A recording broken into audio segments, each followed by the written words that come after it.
presenter is Dr. Swan. He's going to talk to us about reducing anterior shoulder dislocation.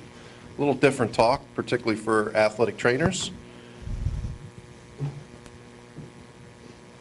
Just a show of hands, how many athletic trainers, if you have an acute dislocation on the field, feel comfortable reducing the shoulder? Okay. That's good to see.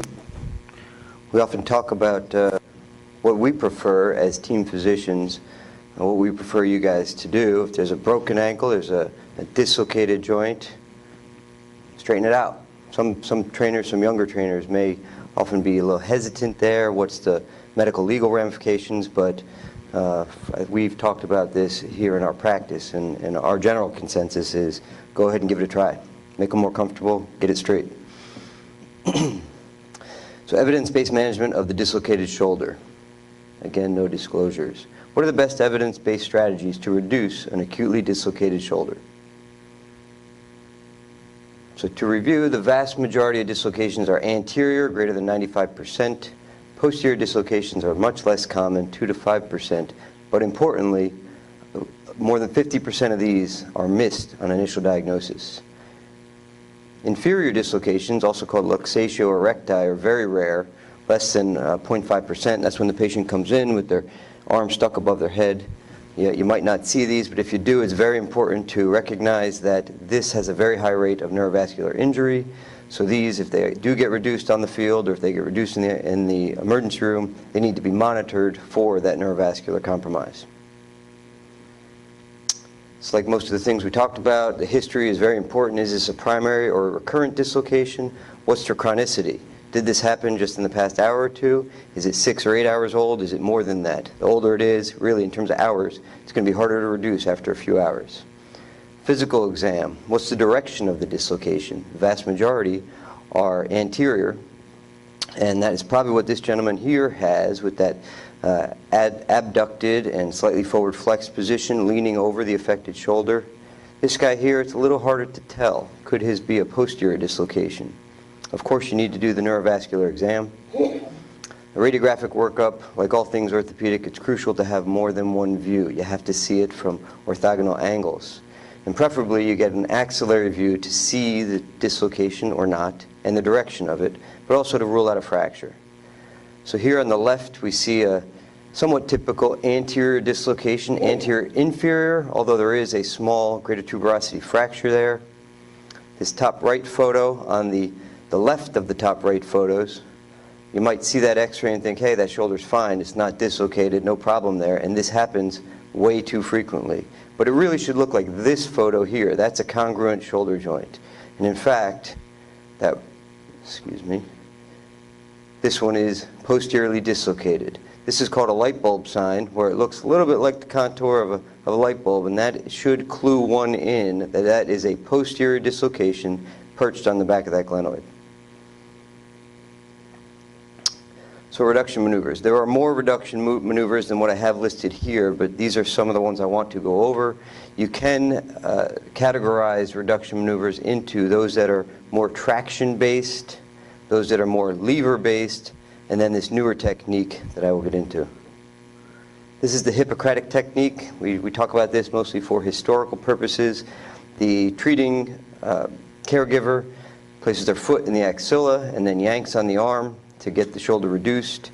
This is thought to be risky for neurovascular injury, so we don't typically recommend this one anymore. There are better techniques these days. But it's not that much different than the traction counter-traction technique, which really is pulling on the arm in one direction and pulling the body in the other direction. You need more than one health caregiver to do this. You need the sheets or a belt or a rope, but this is a very common technique and an effective technique. This is called the Stimpson Technique. The injured patient needs to lie prone on an examining table.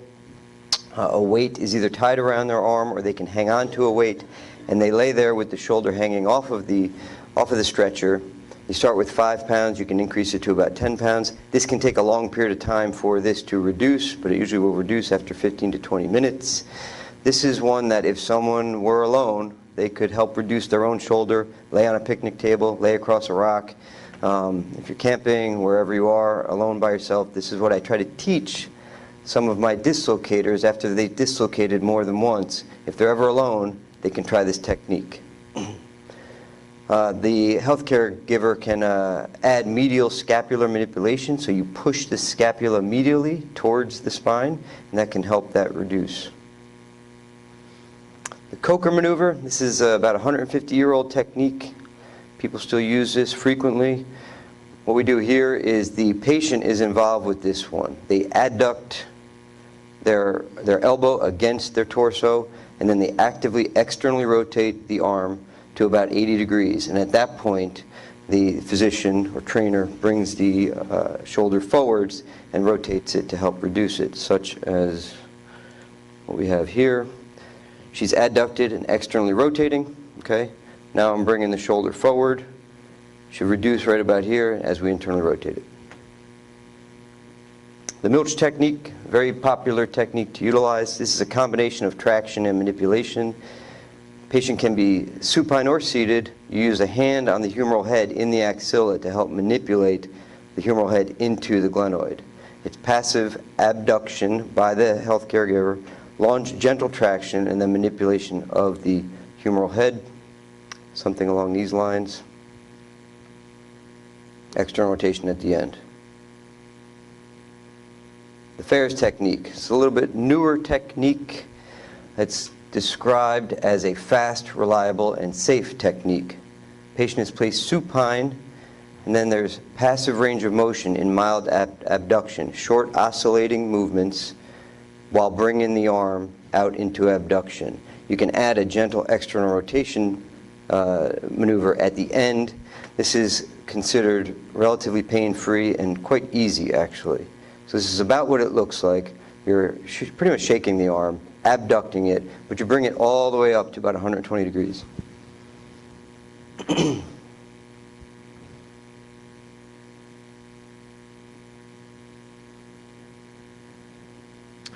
Hippocratic technique. This is a very simple technique. The healthcare provider slightly flexes the shoulder forwards about 20 degrees and then simply externally rotates the shoulder to about 90 degrees for it to pop in. You can try all of these on the sidelines. This is all we're doing here. External rotation and slight forward flexion. Finally, last one here, Spazo technique. Also relatively simple. Patient is supine. Their arm is brought passively into 90 degrees of forward flexion, vertical traction up towards the ceiling. Important not to lift the patient off the table. You're really just lifting their extremity.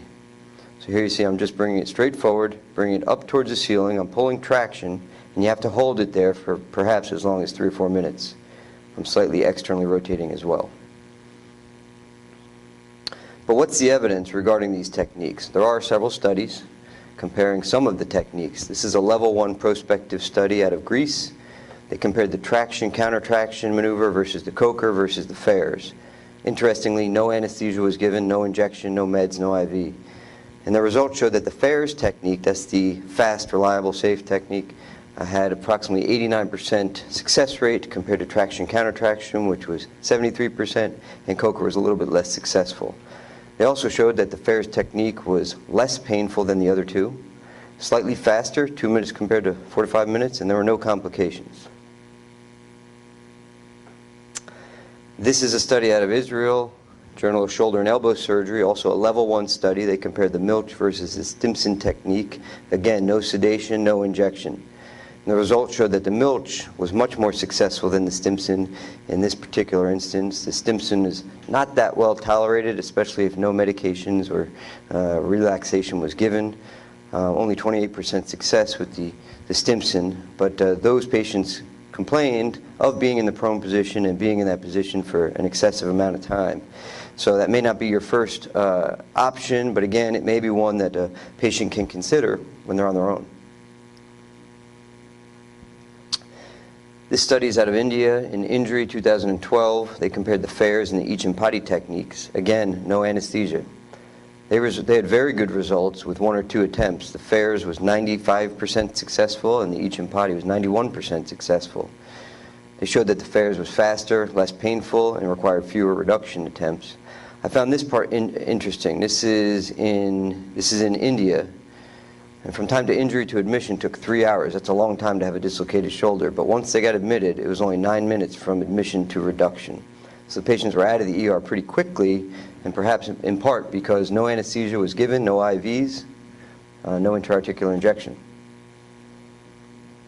This is a study out of Brazil, a level 1 prospective randomized controlled trial. They compared the Spazo to the Coker maneuver. The Spazo was more effective, nearly 90% success, compared to the Coker, which again was down around the 68 on the last study, 70% on this paper. So if we are going to use sedation or relaxation, what's best? A meta-analysis comparing IV sedation to an intra-articular injection prior to the maneuver showed that there was actually no difference in the success rate, but the ER cost and the ER time was much less favorable in the IV sedation group. An IV has to be started, and then the patients have to be monitored for a period of time after they're sedated. So it was much more cost-effective and time-effective to do the intra-articular injection if you are going to use any sort of analgesia or sedation technique.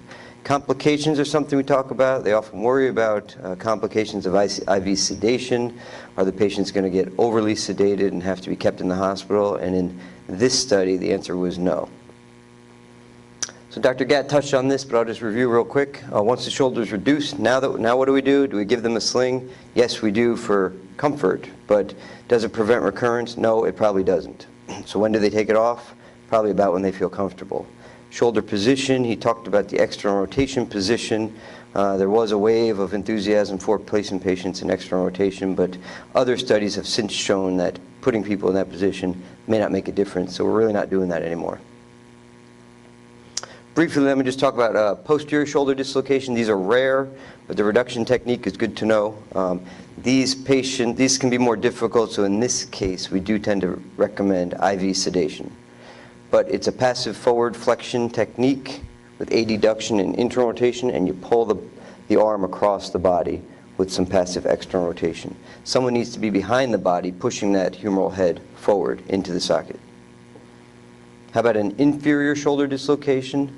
The traction counter-traction technique can be utilized, but you have to change the direction of where you're pulling.